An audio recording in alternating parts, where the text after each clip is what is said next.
wabarakatuh. Selamat pagi, ini vlog pertama saya. Jadi saya ingin memperkenalkan diri. Nama saya Farisa Amelia. Banyak kawan-kawan seperjuangan biasa saya dipanggil dengan sebutan Amel ataupun Amelia.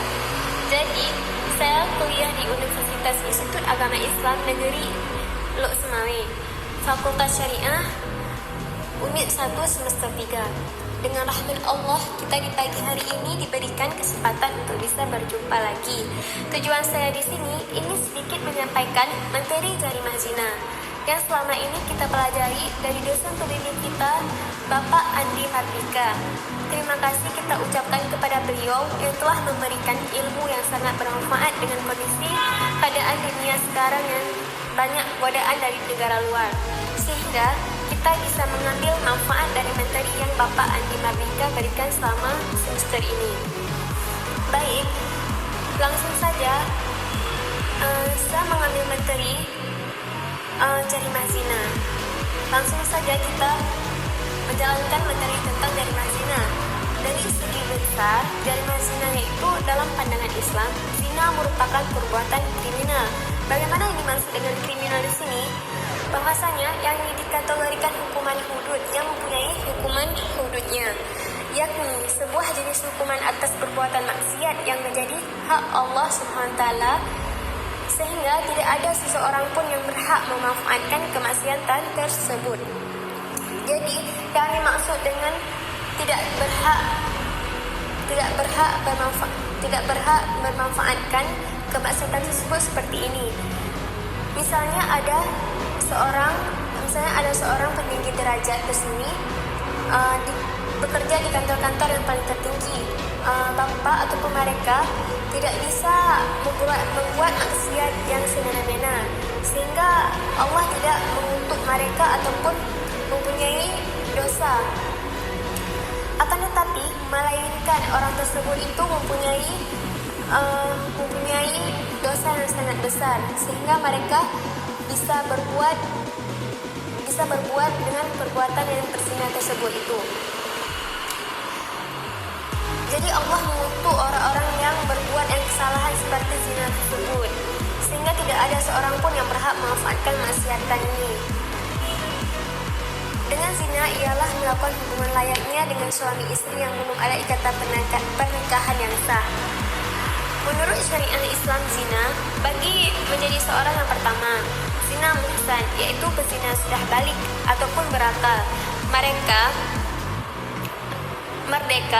Mereka ini sudah pernah menikah.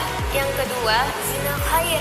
Yang dimaksud dengan zina khair di sini, muhsan pezina masih lajang dan belum pernah menikah.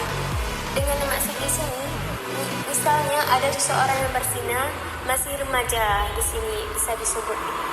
Menurut syariat Islam, zina bagian keduanya seperti yang kita jelaskan seperti ini, dan saya memperlihatkan gambar ataupun contoh yang seperti ini. Zina sangat merajalela.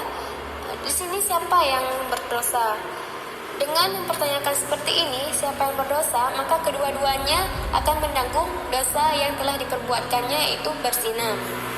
Di sini juga didapat dalam surah Al-Isra ayat 32, jangan mendekati zina, perbuatan yang keji dan jalan yang buruk. Dan selanjutnya ada ayat yang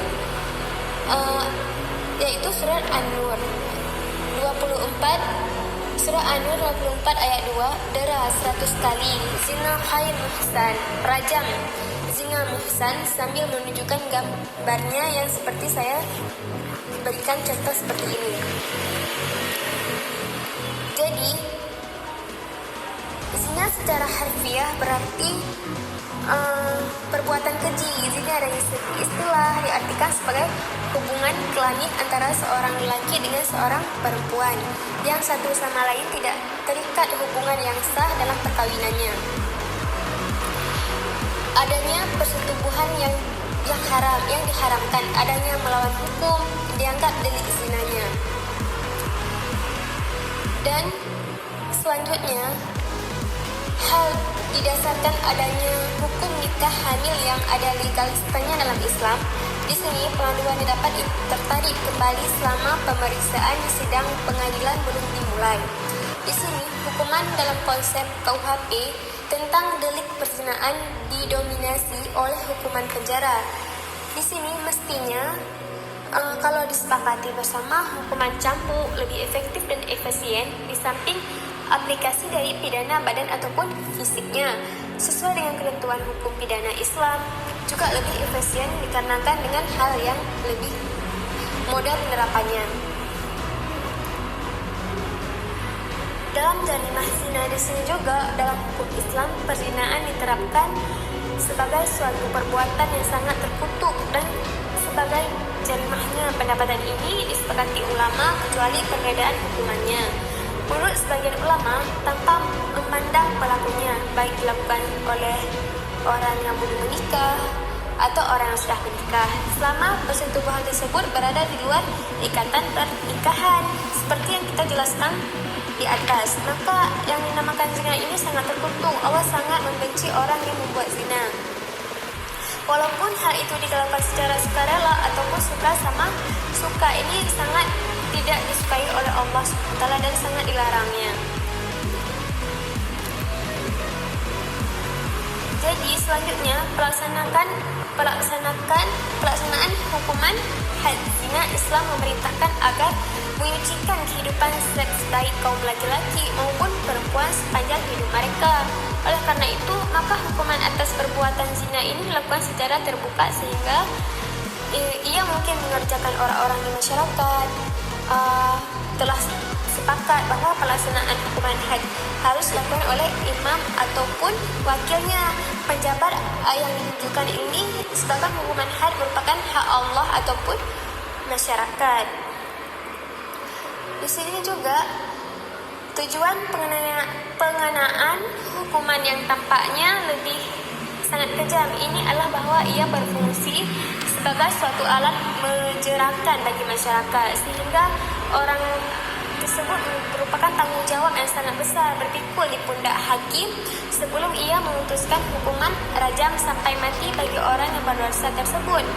Jadi hukuman ini hanya diperkenakan bila ia terbukti bahwasanya ia benar-benar berbuat zina. Keraguan sedikit pun melalui pembuktian 4 orang saksi yang dipercayanya.